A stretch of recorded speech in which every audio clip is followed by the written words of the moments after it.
Hi, everybody. My name is Pat Joseph. I'm the editor of California Magazine, which is the editorially independent publication of the Cal Alumni Association. On behalf of the association and the entire Cal community, I'd really like to welcome you all here today for what I hope will be a really fruitful and important discussion. The framing question today is, how do we make Black Lives Matter at Berkeley and beyond? I see that as just a starting point for you guys to talk about ways in which, as a community, we can all help to improve the Black experience of the university. So our time is short. We only have an hour, and it's more important to hear from you guys than me. So I'm going to introduce your moderator. Takiyah Franklin is an Oakland native. She's the faculty research coordinator at the Othering and Belonging Institute at UC Berkeley. She's also on the board of the Coalition of Ethnic Staff Organizations and the outgoing board chair of the Black Faculty and Staff Organization. And in addition, she's a wonderfully talented vocal performing artist, and she sang at the 2019 Chancellor's New Student Convocation. And with that, I'm going to turn it over to her to do the rest of the introductions.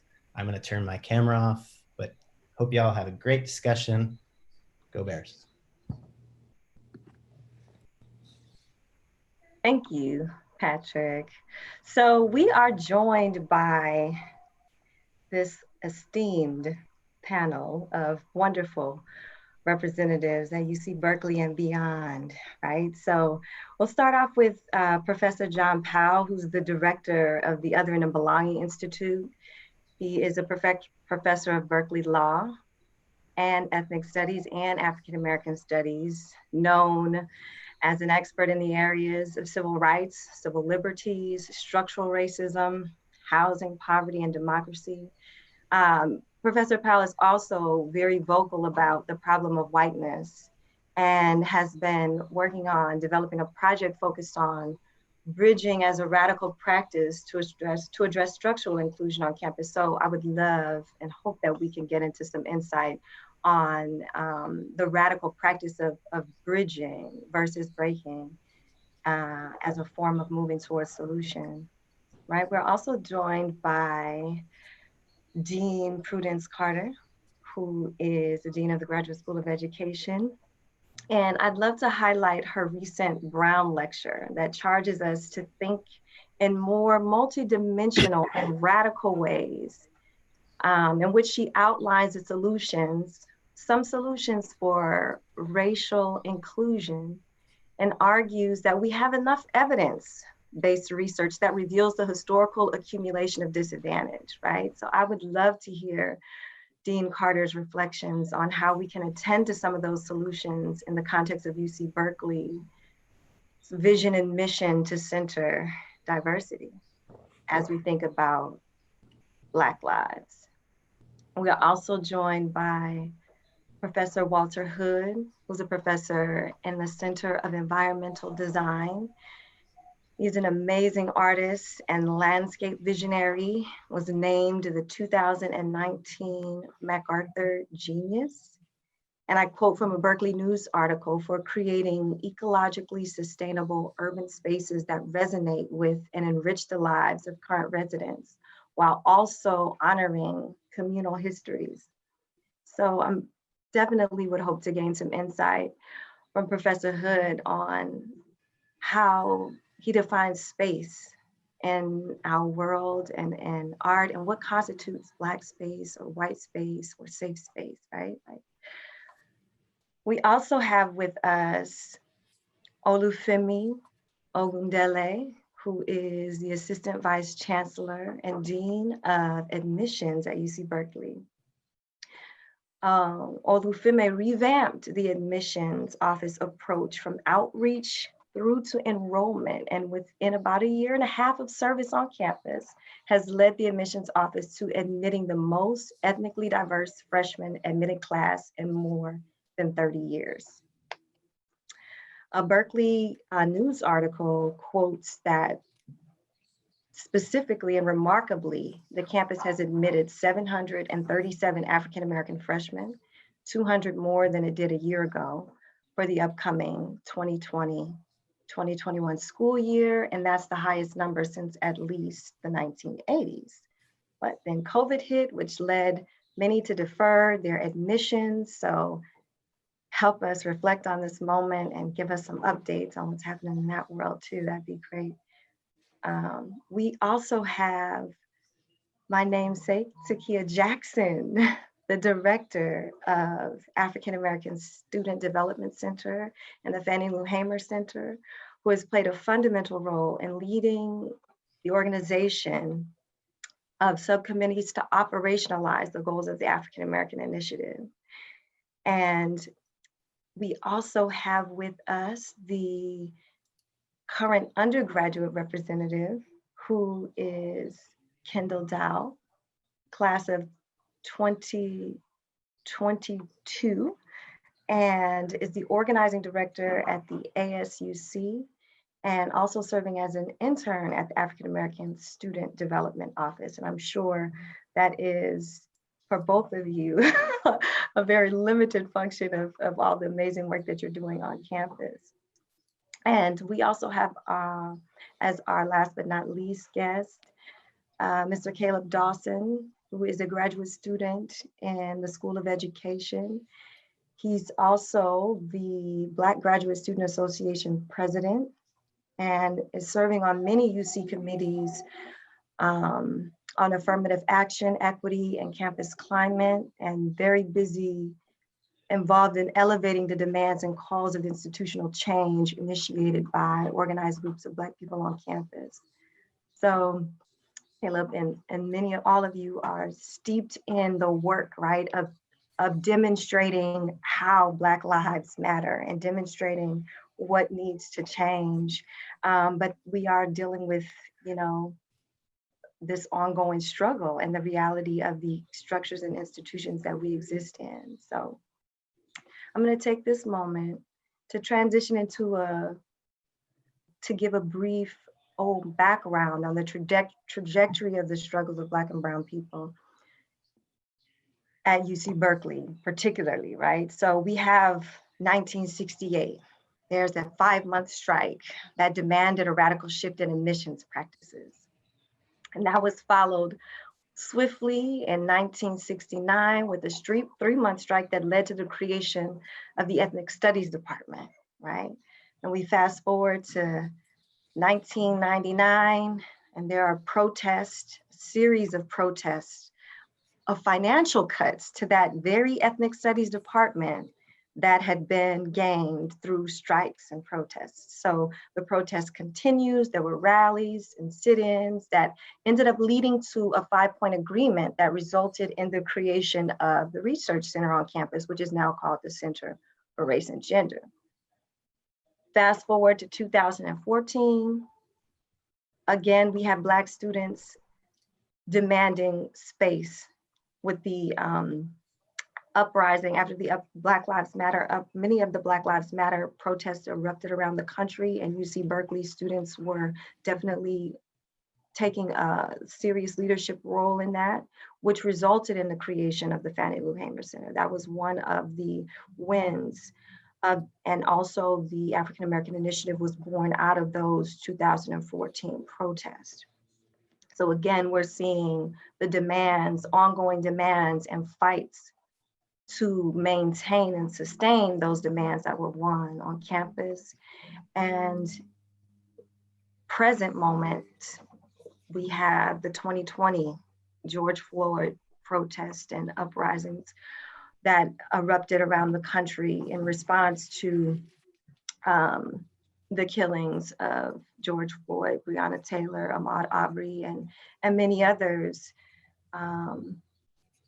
who we are constantly having to name and keep at the present of our consciousness so that we can stay clear around why these struggles continue. So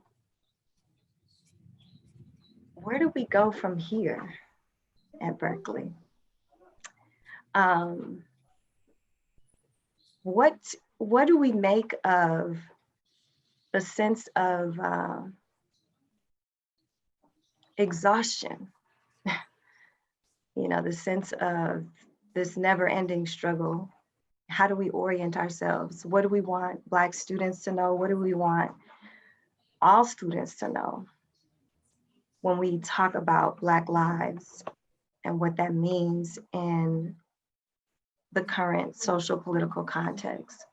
So I would love to open up the table with reflections on our organizing question. Do you think that we're asking the right question? The question of what do we need? How do we make Black Lives Matter at Berkeley and beyond? And I would ask that we start with reflections from Femi and Takiyah Jackson, considering that both of you all are at very central points in the campus of dealing with the day-to-day experiences of Black students on campus. So Takiyah, would you start us off, please? Sure, my pleasure. Thank you for just posing the question and having us think about it. Oftentimes before I think about what we need to do, I'm always seeking clarification and understanding of, you know, why we have to answer that question, or why we have to come up with certain solutions. And so when I was just thinking about the history of UC Berkeley, you know, and why we are in 2020 where we are, you know, I think about, you know, like the formation of the university in, what was it, 1868, you know, like how did they envision the university? Who did they envision it for? Who was supposed to thrive there, right? Obviously it wasn't for us because we were not even allowed to be there, right?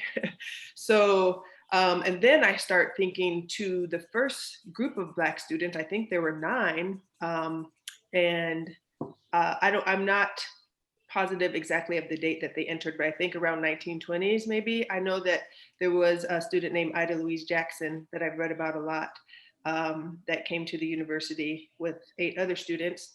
And my question at that point was, what did the university do to prepare for those students? What was transformed? What was changed? How did they envision creating belonging? Or did they just say, you're here, so you have an equal opportunity to thrive, right? We learned that they did not. In fact, Ida Louise Jackson, you know, was a leader just like most of our Black students, right? Like was the first to create her sorority on the West Coast, and, you know, raised a lot of money to be in the then UC Berkeley yearbook at the time, you know, and then to have the chancellor of the university say, we don't want you in our yearbook. We're not going to include you in our yearbook because you don't represent what we consider our student body, right? So like, you know, I'm just asking, you know, like how were Black lives envisioned, and why didn't they matter at that point? And then, you know, just thinking about what you talked about already, right? Like students, Black students at the university have been the reason that we've had progress, right? So why is it that Black students had to demand better for themselves? And actually the first time that I know of them doing it specifically for Black students was in 1989, when the students demanded that they have their own director.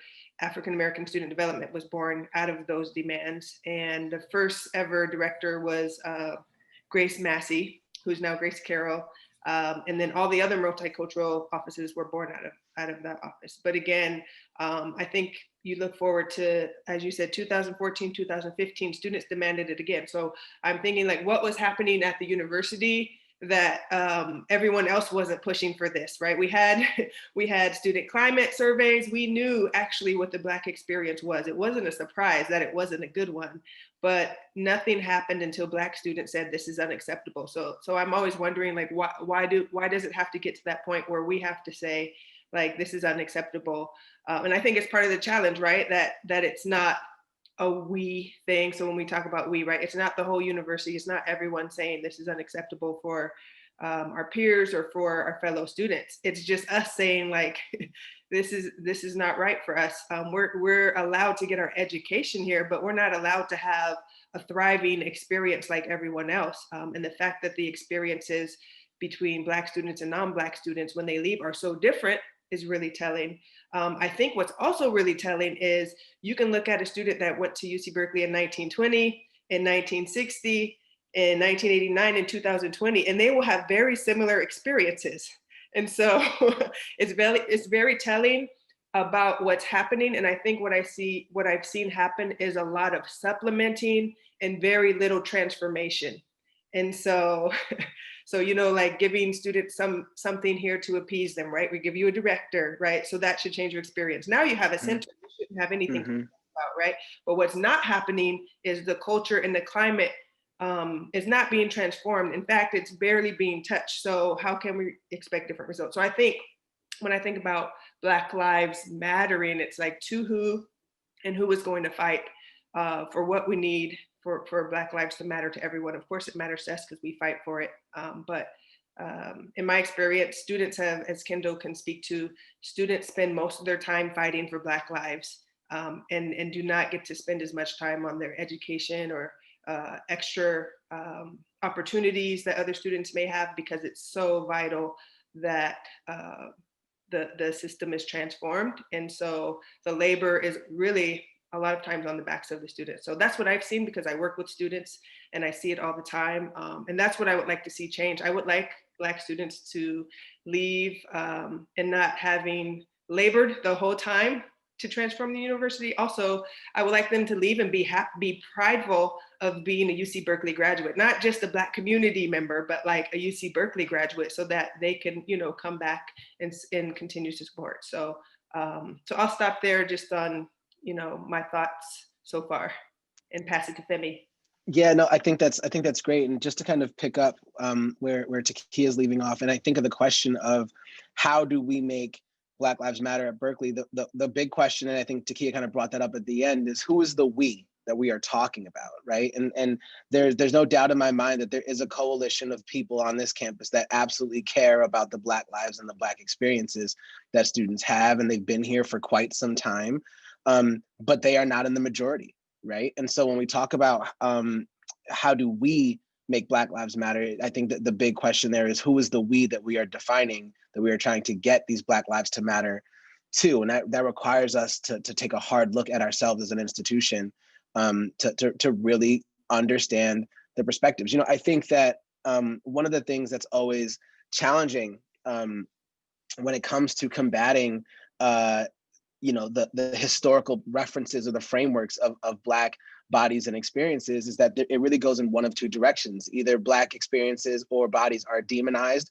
or they're erased from the history. And I think those two tactics are incredibly effective in not allowing folks to understand just how far along in the relay race they might actually be.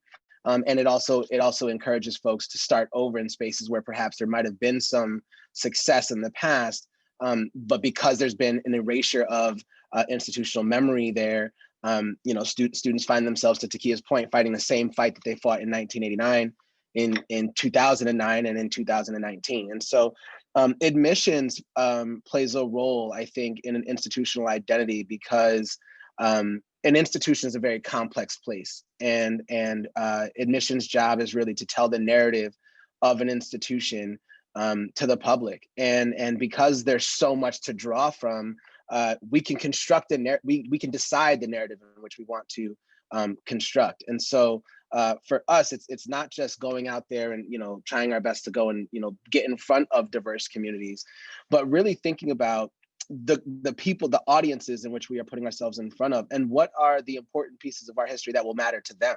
Not just the important pieces that we believe matter, but the actual pieces that matter to the audiences that we're trying to put ourselves in front of. And so I think that there's a lot of work that we can continue to do in admissions. And I think a lot of it has to do with, starting off with recognizing your data, not just from a quantitative perspective, but a true qualitative perspective. Like, that is so critical. As an office, we can stand on certain statistics and we can say, well, everybody that comes to, for example, Cal Day decides to actually decide to enroll. All the admitted students that we invite to Cal Day actually decide to enroll, or a great percentage of those students decide to enroll.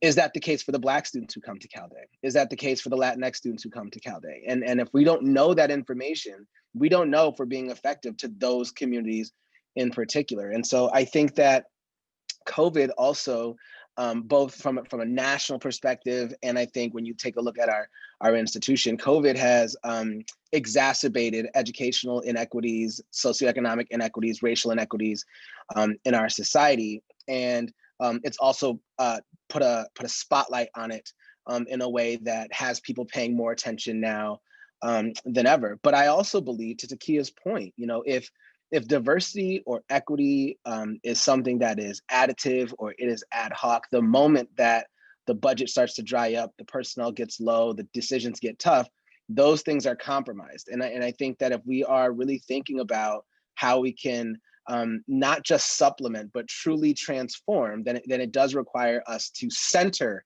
our work around some of the most disenfranchised populations that are out there.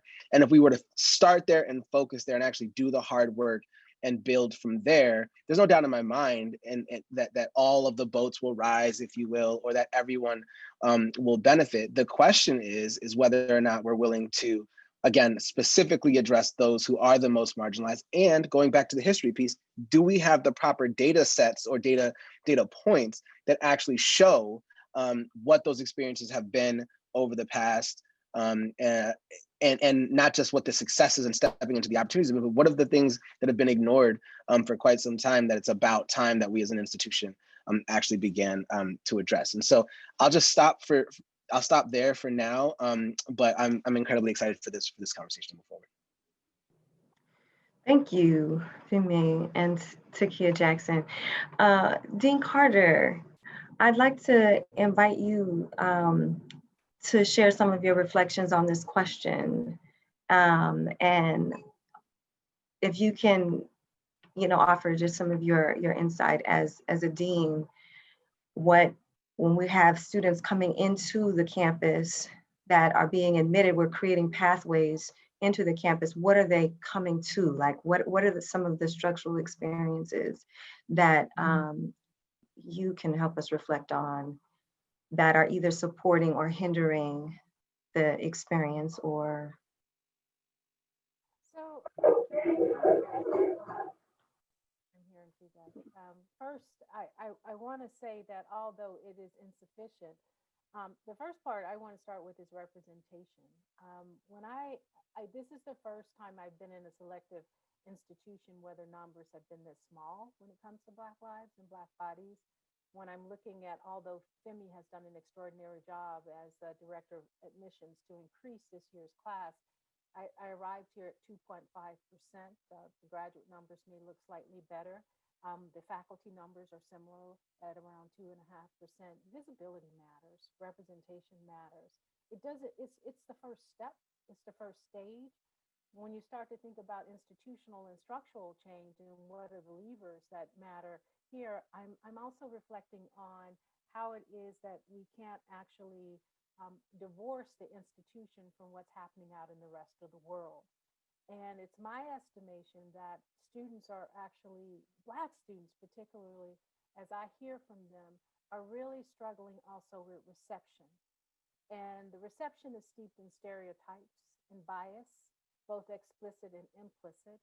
And I am reminded, I was sitting here thinking about a paper I was just reading that I'm going to teach tomorrow in my class about the really radical divide between the majority white population's abstract subscription to what's right, what's fair, what's just, and how it diverges from their concrete practices and behaviors. And I think that's implicated in our institutions. Intellectually, we have a lot of smart scholars here who understand, and we have the data which has shown that the socially desirable responses are often given by us. But when it comes out to how that plays out on the day-to-day level inside of classrooms, walking around this campus, where you see the different cultural agents from professors to the university campus police to various staff members, all of us are steeped, and we get our ideas from the environment, from the larger macro environment and the environments in which we grew up. Dean Carter, I'm sorry, can you lift your microphone up just a little bit? There's, the clarity is not as clear. Thank you. Oh, you can't hear me. That's better. Wow. So I've just been talking. Can you hear me now? Yes. Yes, Sorry much about better. that. So I don't know what you've heard, but I'm now thinking about the divide between the intellectual and the abstract beliefs, the socially desirable responses we get from people to say that, yeah, we know racism is bad, anti-blackness is bad, Black lives matter. But then the practices and what we actually do in our day-to-day practices, in our day-to-day lives diverge. So the concrete diverges from what the abstract. And that kind of attitudinal behavioral paradox is what I feel vexes our society today, and it vexes our educational institutions. So that when you have professors or the university campus police, or you have other cultural agents encountering and acting and engaging, which sends signals that your value is really not that important to me, even your status, the kinds of responses I hear students say sometimes that they'll get from faculty just about being in a class. The second thing is not even being vigilant about where our students are represented. When I think about the demand right now for certain sectors in terms of majors and concentrations and the allocation of Black students across the various majors, and where we're not, where's the reception? Where's the invitation? Those behaviors countervail what people say that they subscribe to when it comes to the ideals of diversity and representation. And I think it's time for us to call out the actual divergence between the two. But I don't think this institution can be divorced from what's happening outside of its walls. The social and economic and historical forces permeate the university's walls and they play out. Many of our faculty members, many of our students, many of us have grown up in segregated neighborhoods. What are the opportunities or the conduits through which we can actually change habits, hearts, and minds? We can change the thinking. What are the conduits that are going to help us to change the habits, hearts, and minds of those 70 million plus people who still would vote for someone who is an avowedly, unapologetic racist in our country, who is xenophobic? And many of those people, if you survey them, will probably say they think racism is bad, that anti-Blackness is bad. But what happens when it comes to their actual behaviors? The self interest prevail. And so I'm trying to figure out, the question is, how do we actually get to a stronger cultural movement, a spiritual movement of altruism? I think we're going to need it inside of our institutions. We need it inside of the world. And no matter, no policies or no mandates can actually change people's mindsets. There has to be something more of a spiritual movement, I would suggest, around doing that. We can try to make people do things, we can policy people to do things, but then there's a decoupling for how well it's implemented. And I think that's what the university has actually struggled with. It's like, we want you to think about diversity. We want you to care about bringing in Black folks. But then the implementation tends to be anemic because the hearts and the habits are not changed as well. And so that's it. I think it's a vexing problem for us to really consider as we move forward or try to move forward.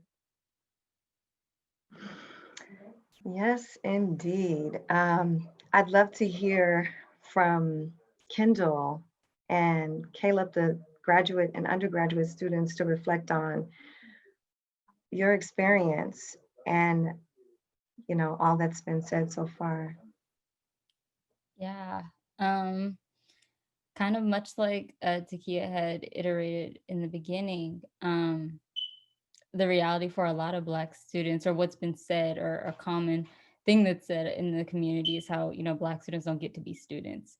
I remember me and Takiyah did an earlier panel almost about a month ago with the Black Alumni Association. And, I remember feeling almost a bit, or expressing how I was a bit guilty for being as deeply committed or invested in my community work. Because, there's always, you have some faculty, might express that, like, your sole purpose at Cal is to be a student first.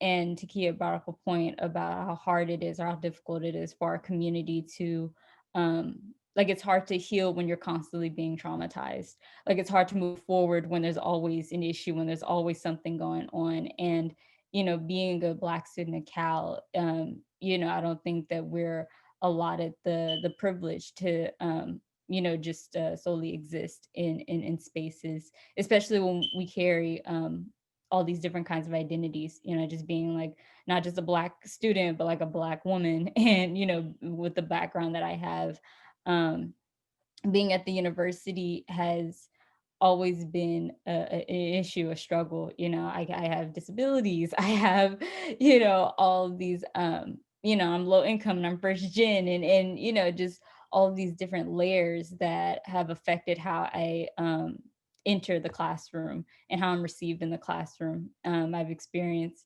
microaggressions and, you know, all kinds of, I want to say, discrimination in my courses, and failed classes even, over, you know, over needing to be accommodated, or simply recognized or afforded opportunity, or just access.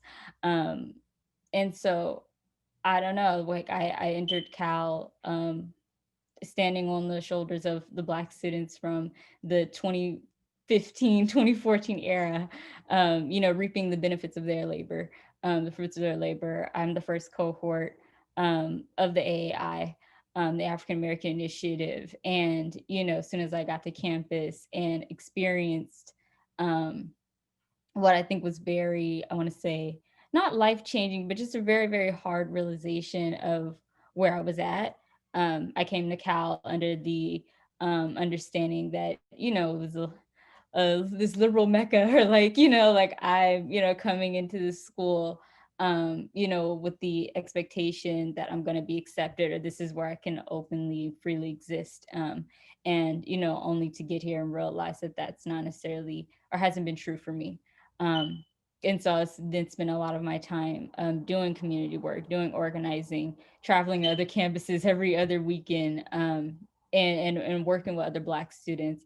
Because while, you know, it's while this is in the context of like UC Berkeley, you know, it's, you know, a widespread issue just within the system that we're in. And so with that, I don't know, like I don't know, I kind of think about it a lot, of like, I guess, what does it take, or you know, what needs to happen, because, you know, and who the, you know, who's gonna be the ones to take on that fight, because I know me and my peers are tired, yeah, sort of thing. And I don't know, I have done my fair share of, you know, doing work in recruitment, retention, on a very, very low scale, you know, working as an ambassador, or even visiting other campuses and things. And just from what I've seen, and a lot of, I guess, from students' perspective, is with, you know, the Black student enrollment on campus, or just, you know, the efforts to increase or to better that experience, has largely been carried by Black students and students of color. And I mainly think about Bridges, you know, our Black Recruitment Retention Center, and how they've, you know, you know, like without, you know, their dedication to that work, their commitment to that work, you know, the UC suffers a lot under, you know, like, you know, just when I first got to Cal, I think in the first semester, the enrollment for Black students was like, it was like a whole USC study. It was like 1.9%, or, you know, that was like our the grade that, you know, Berkeley had gotten. And with that, there was like a lot of, like, not hysteria, but just a lot of concern that erupted out of the community, and that just opened a lot of conversation around, you know, just where, I guess, like, how do we move forward, or what's going to be effective, or what has been effective. But yeah, I think Caleb's saying Takiyah, and jump in. Yeah, no, thank you, Kyndall, for that reflection. I mean, it's so disheartening to hear this experience that you can't be a student, you know, like just your presence on campus comes with like this need to then participate in some, this ongoing fight and struggle, and just the layers of challenges that you're experiencing. It kind of takes, it sounds like I'm hearing that it takes away from that discovery process that should be, where one should have the ability to just be free to evolve in their human potential. But Caleb, what are some of your reflections on that? Sure, thank you. And thanks, Kyndall. You did a really comprehensive job of trying to help, trying to hold the Black undergrad experience. And I know it's really relatable with many Black grad experiences. I think for me, when I think Femi might have been talking earlier about, when we say that the students are responding in these ways to our interventions, thinking about like, which students are you talking about?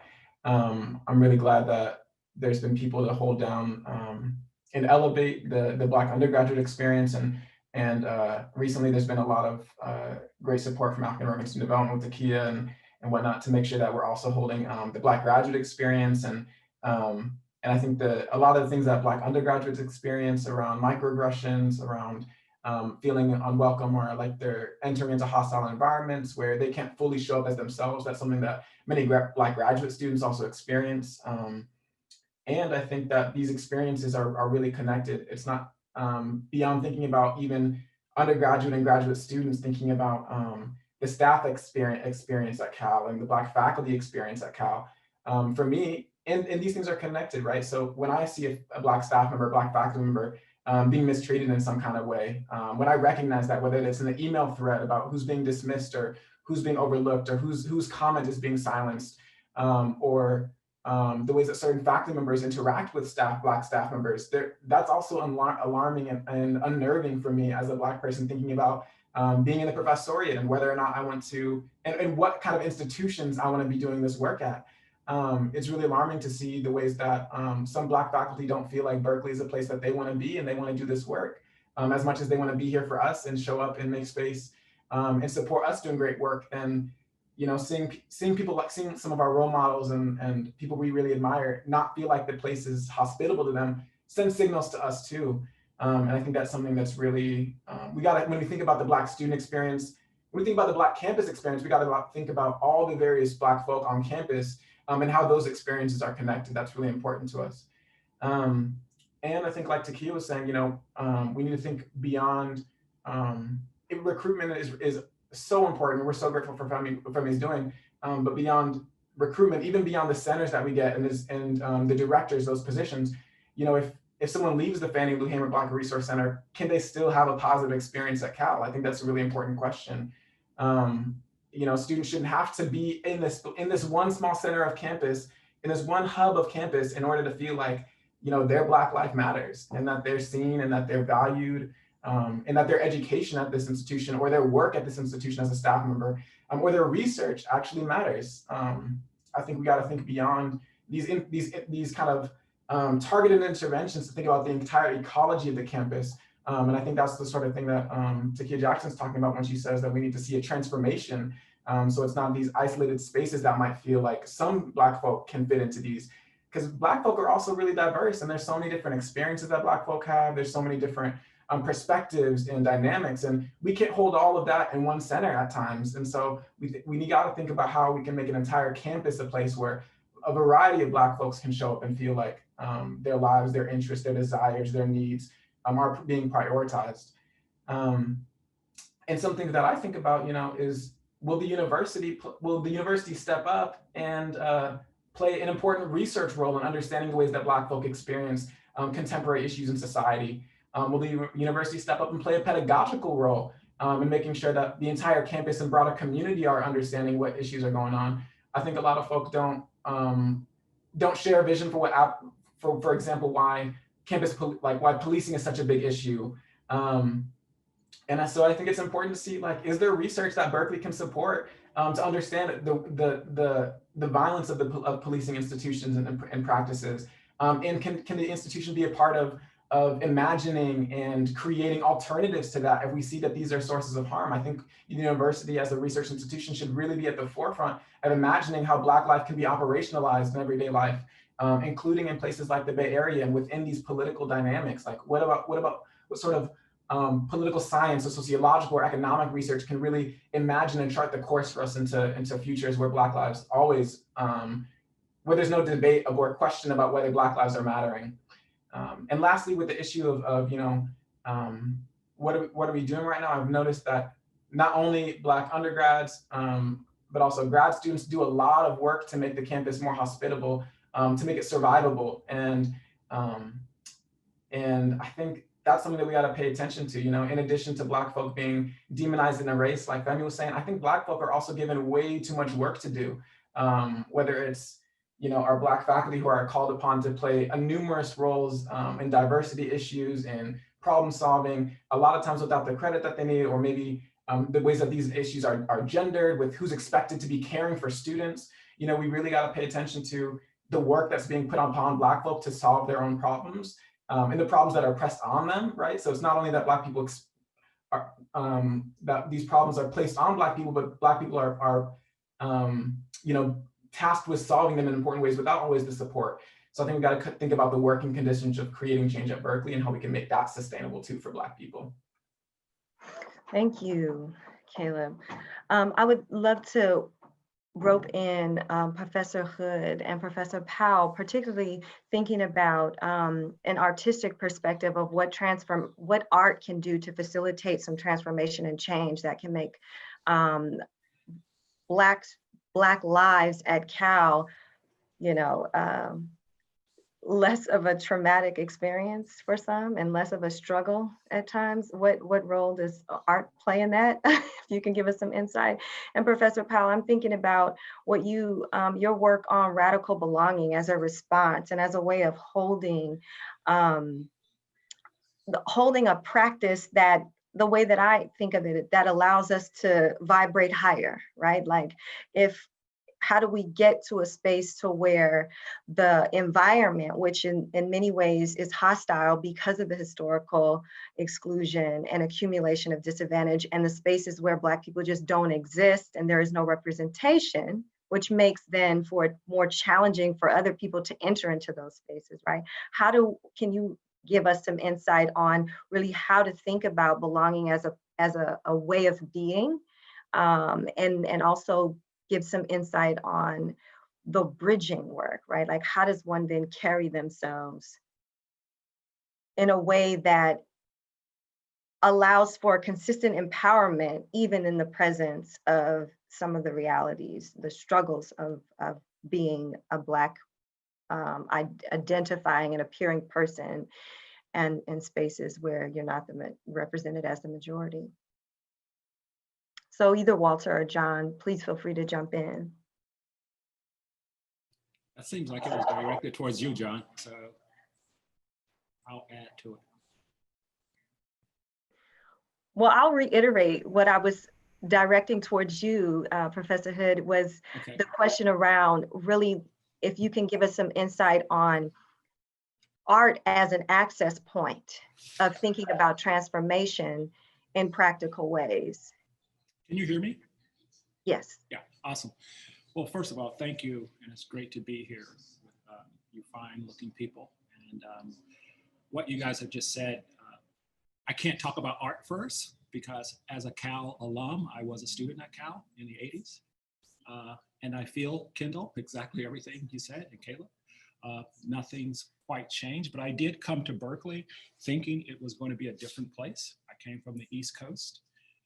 And what I've learned over the 30 years of being here, UC Berkeley is a reflection of America and the US. And so Dean Prudence Carter, I think she said it best, I thought I was in this bubble out here for a while. And that, between the countercultural Berkeley, stop ironing my shirt, I could be whatever I want to be, until it hit me, It hit me a couple times as an assistant professor, came to school on a football day, showed them my ID card, and they thought I was joking, right? Again, I walk through campus, people ask me, what are you doing here? So these things still come up. And seeing, this litany from 68 to 69 to 99, and we can keep going, this is America, right? And I thought a public university, particularly Berkeley, could somehow isolate itself and be about California. But in a way, we are California. If you look at the demographics and the numbers, we're reflecting everything. You know, we went from 9 to 3%. You know, again, all of these things are what's happening outside the gate. But I do agree that, you know, when you're inside the academy, there's a different liberal sort of way of talking. And I first noticed it when I had to move to Oakland and all my colleagues had to move to Berkeley.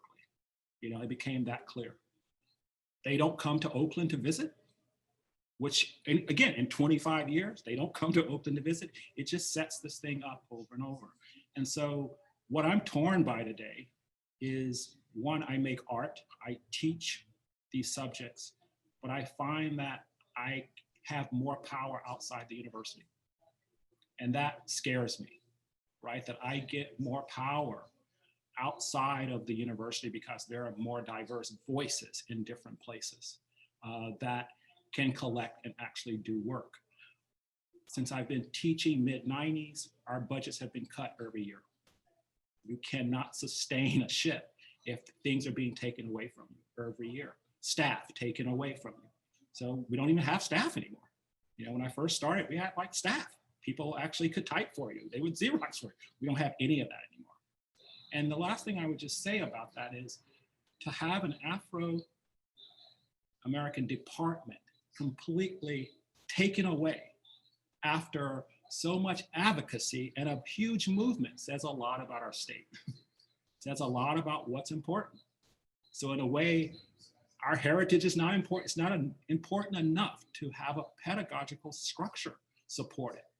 And so if we're not that important, well, I mean, who wants a center? Who wants a room? Who wants a corner, right? I mean, this is a university. It should be a place where these things are really important.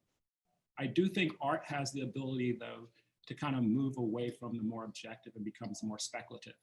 And I think the work that I'd like to engage more in, I taught at Yale this past semester, I'm teaching at Berkeley this semester, Harvard next semester, is really thinking about speculative futures for Black communities. How do we dream, right? To get out of this kind of more conservative way of thinking about helping us through this kind of paternal carrot, but how do we dream about our future? And the hard and scary part is, even we can't see a future. And so that's the hard part when I work in neighborhoods and we can't project something real in our future. And I think that's the work to be done. And I think art helps liberate us from that kind of every day. And sometimes art can give us a window where we can see ourselves, not in reality, right? But in a profound, more speculative way. And so I try to do that every semester with my students and in my work. But I've kind of given up on the public university as this kind of beacon that is pushing against the world. I see now that, I mean, I used to hate to even think about going to Harvard or going to Yale or going to Princeton, but they have the resources. They have the resources to do things. I mean, Yale sent my class to South Africa last year.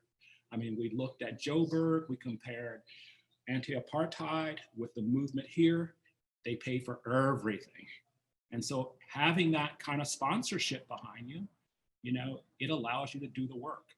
And I would hope that we can get to that place in Berkeley to support faculty, to support students, to support staff.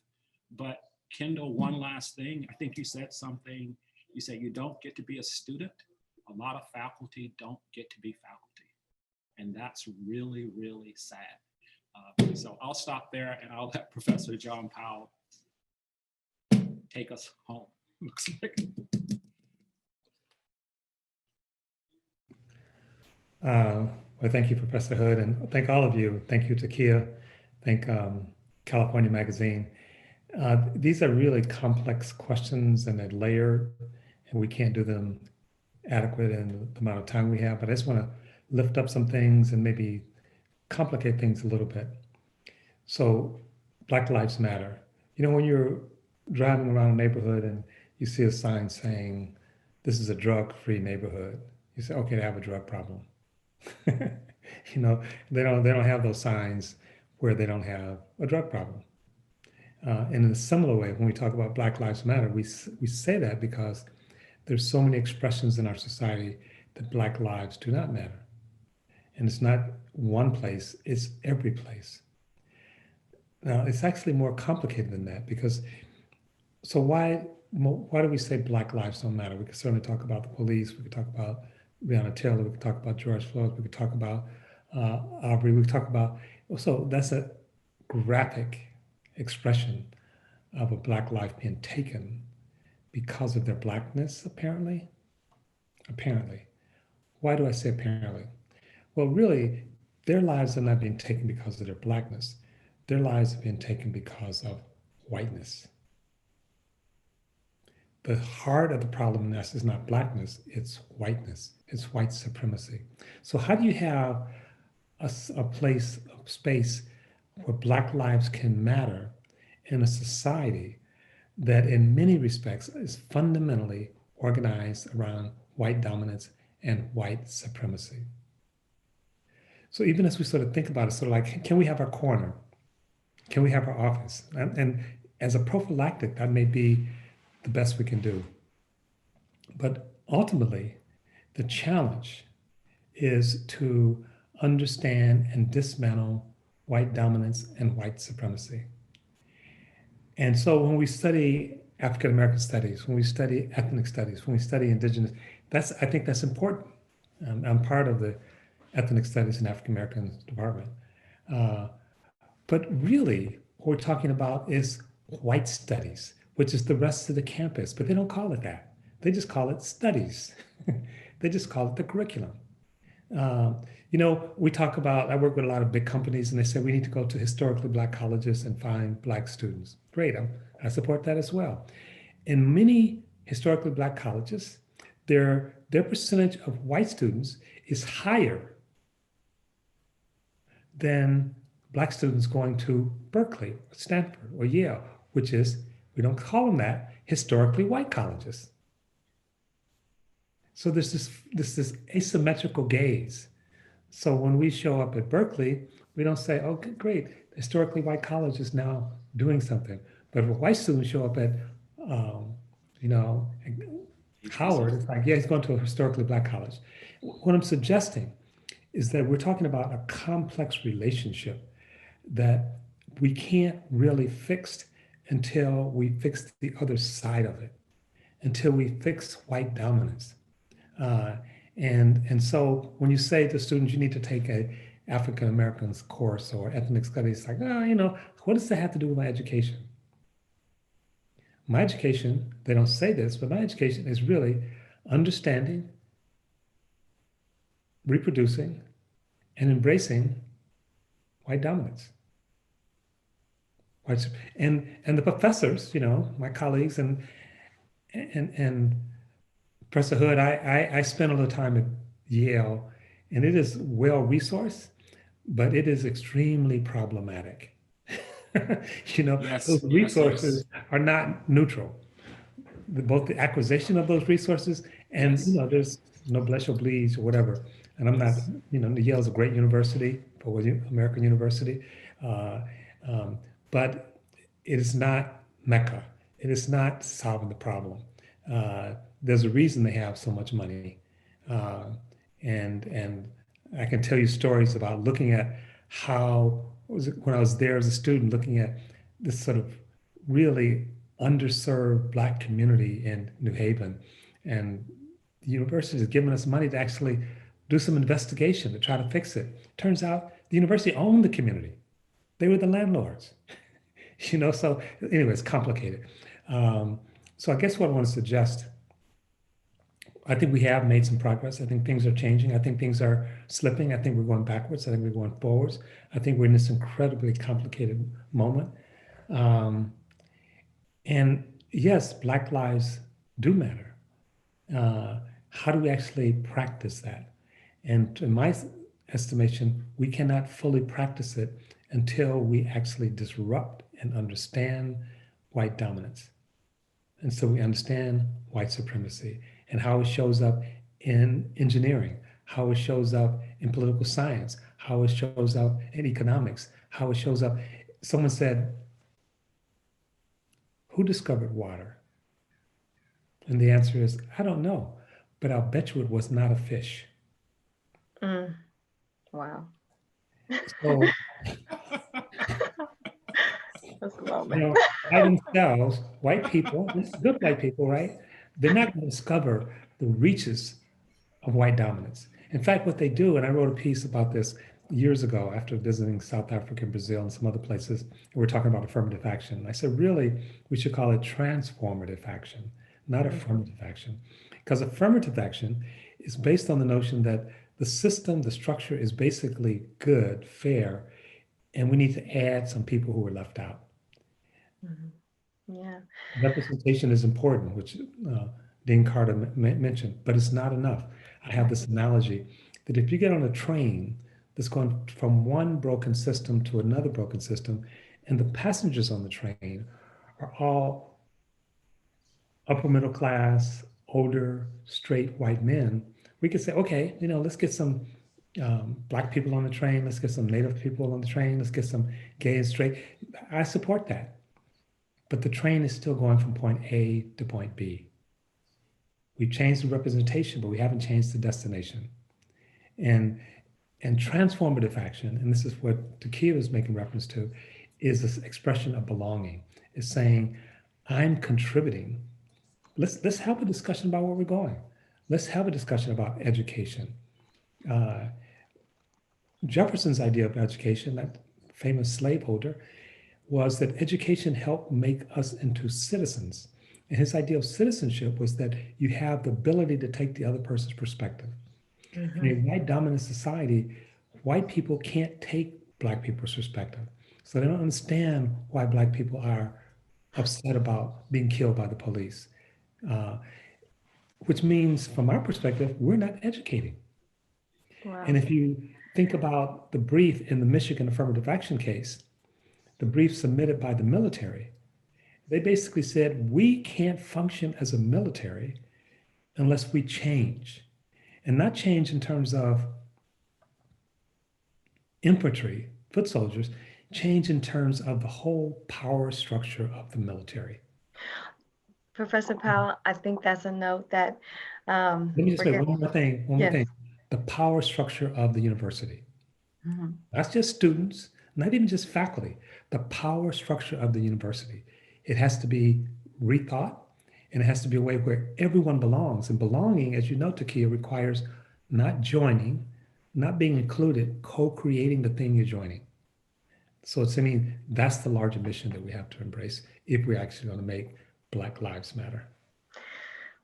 Thank you. This is so good and, you know, juicy. There's so much stuff that, you know, we still need to peel layers back on, but we are coming up to our time and we're like 2 minutes away. But before we end, I was really hoping to get in some final laser shares about just your ideal vision.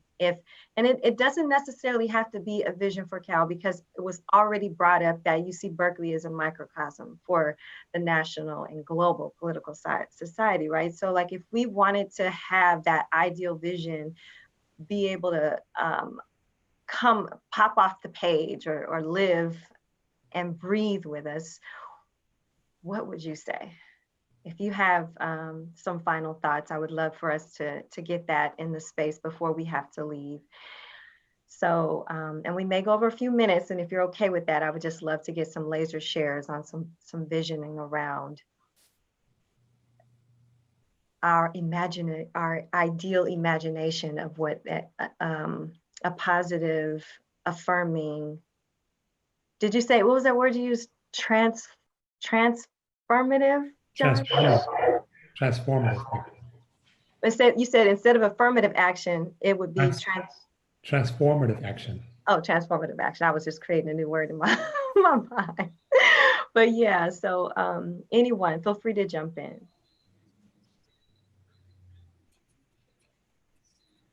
Okay, Dean Carter, can you start us off? What did I know? I hope you can hear me. Yeah. Well, so first of all, I love that term, transformative action. I've been trying to figure out how we could actually reclaim our time from the misuse and the abuse of affirmative action. So perhaps it's just a reframing.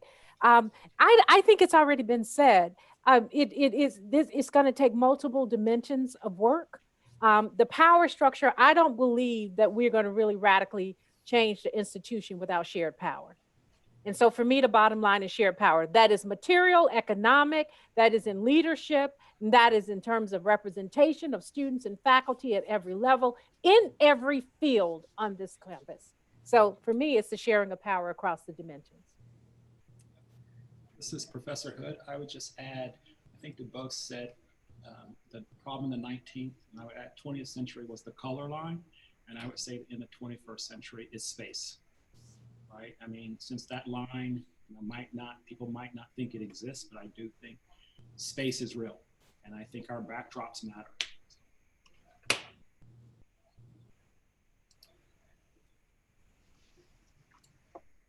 I would say, oh, sorry. Go ahead, Femi. Yeah, sure. I would simply just say it's going to really require, I think, us as an institution to really pay attention to what is happening in the Black community and our ability to influence it. I think too often we believe that the demographic shifting is something that's happening to us rather than something that we can actively partake in and actively engage in a way that shows our responsibility to serve this changing demographic and this changing public. And I think I think it's important that while incremental progress is important, I think we do need some radical change. I think we need some radical thought to go with that, and we shouldn't be afraid of leaning into some of that. And you know, I think it's important that we recognize that what we build is just as important as what we dismantle, and one does not need to happen before the other. And so we can absolutely be building and dismantling at the same time. I'm always using kind of the analogy of whenever you would want to renovate your house, if you want to renovate your kitchen or renovate your bathroom, the first part of that is demolition, right? And so it's always important that we need to think about what are the systems and the structures that we really do need to dismantle and build at the same time. Not to say that we should completely tear it down and kind of be lost, but we do have an opportunity to build and tear down at the same time. And I think we need to be thoughtful about that. And I think to Dean Carter's point, we need to think about that in every facet of the work that we do. Representation, messaging, what do we incentivize, what do we value, all of that I think is going to be critically important.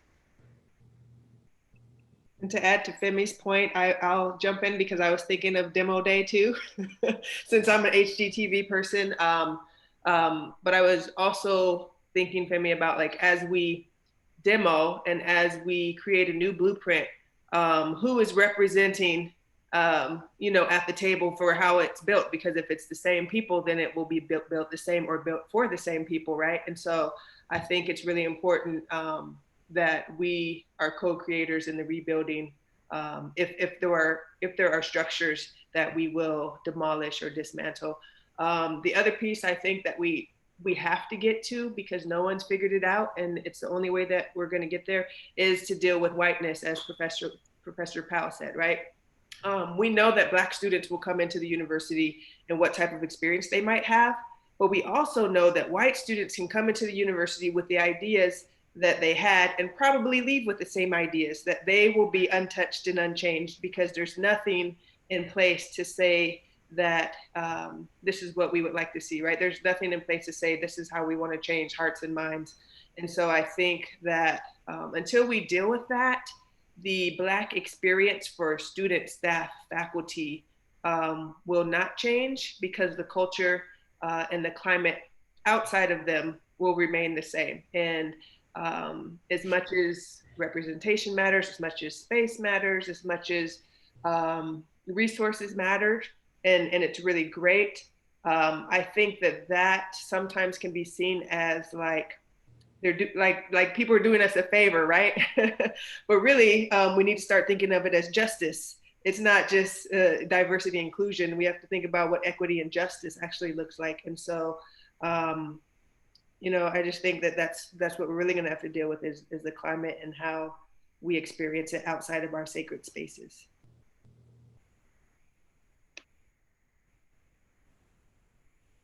Any final thoughts from Caleb or Kyndall? I can jump in real quick. Yeah, for me, if we might think of a model, there's 2 points of reference for me. There's both like the Hispanic serving institution, not in the sense that like we need to have some designation, but like, can we imagine this institution being committed to serving Black people? Like, can this institution be organized around, can that inform its logics? Can that inform its policies and practices, its recruitment strategies, its hiring, like all of the, like, can that just be pervasive? The other point of reference for me is about, the Black campus during the 60s and 70s push, and the Black Power movement was kind of on campuses. There's a push for these campuses to be Black campuses in that they were serving the Black community. And so I wonder, can Berkeley not only serving those on the campus, but can Berkeley be serving the Black community beyond those who are members of it? Like, I'm not interested in Berkeley having these clear, like these very strict social boundaries of, we're interested in Black people who are members of campus, but if you're not a member of campus, we have no ethical obligation to treat you with dignity or respect or value, or to prioritize your needs and well-being. And so I think treating, like, if all Black lives are to matter, we also need to dissolve this boundary between Black folk on campus being a priority, but we can disregard how other Black folk are treated off campus. And lastly, for me, that means that, for me, that's costly. I don't think that we can prioritize Black life and not disrupt the exclusive hold on economic, social, and political power that other folk have enjoyed. And so for me, I think Berkeley needs to be willing to make some costly decisions to prioritize Black life. And I think Berkeley would be better for that.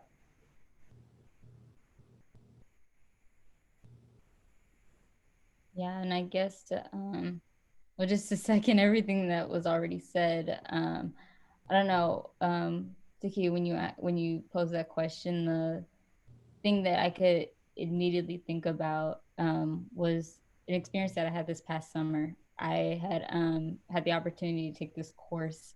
It was like Education 190. It was like a course in critical pedagogy, and I absolutely loved it. And that was the first time in my entire experience at Cal that I felt safe in a classroom, or it was very healing of an experience to take that course. And I just has been reflecting a lot on what the difference was between my other courses or past experiences. And with this course, I think the difference was a recognition of my humanity. With my instructor being so deeply accommodating and just taking the personal responsibility to meet me halfway, or to see me fully. And I don't know, like I think about it on a very, I guess, intimate level, or scale, like a one-to-one scale of what does it look like, or what that vision for me would be, is to I don't know, to feel free, or to feel welcomed, or at home in the courses that I take and enter into. So, yeah. Thank you so much. And I know we started this off with you, Professor Powell, but if you wanted to add any final words, please feel welcome to do so. Well, I think I second everything everyone said. Just in terms of Kyndall, what you just shared, from my perspective, we don't want structures that don't discriminate, or structures that even accommodate. We want structures that actually lift up and engage. So we shouldn't be thinking about a structure that accommodates you. We should be thinking about designing a structure that reflects you. And so we have to sort of be more affirmative. Structures are doing work. How do we design structures to do the work we want them to do? So we don't build a house and then say, oh yeah, we need to add a ramp. No, you build a house recognizing the community you're serving, and the house is designed from the very beginning to reflect that. And the people are participating in the design. So to me, that's where belonging takes us. It takes us beyond the kind of inclusion and accommodation. In the 90s, we used to talk about tolerance. It's like, really? We're going to tolerate Black people? Really? I don't know. It sounds like we need a new institution inside the institution. Can we get an HBCU at Berkeley? Well, Is that let me, I mean, I know we are out of time, but I don't think that we want to necessarily essentialize Blackness either, given, because there, you know, as Professor Powell actually just mentioned, there are some people who actually who were willing to put this administration back into power. And many, I mean, 13% is still a significant percentage. And I also think that we're diverse. We need to think about our own ideological diversity, because white supremacy is not just for white folks. Anti-Blackness is not just for white folks or other people of color. And it's important for us to understand how we have internalized some of that too. So we want pro-Black institutions and organizations, but that doesn't necessarily mean that the people necessarily have to be Black. They can be allies. absolutely? I absolutely second and agree with that wholeheartedly. Now, that's going to be the next conversation. I don't know if we're really ready to go there, but it's an important one. Well, thank you all so much for being present and sharing your brilliance and being in the flow for this dialogue. And I'm hoping that we can continue to have these kind of dialogues and start to move towards implementing those visions that we have ready to be born, you know, and I will hold and continue to hold this idea of co-creation, right? Like, in order to transform power structures, there's something about being really radical about the power that we have within us and the spaces that we can influence when we step into any room, right? And so that's the work to do, right? Continuing to unlock that power and to know that it's ours, and we're gonna be all right, like Kendrick Lamar said. We're gonna be all right. Thank you all. Thank you all. Thank you to Thank you, everybody. Magazine. Bye-bye. And I'm sure we'll get some follow-ups around when we can look forward to seeing the outcome of the issue.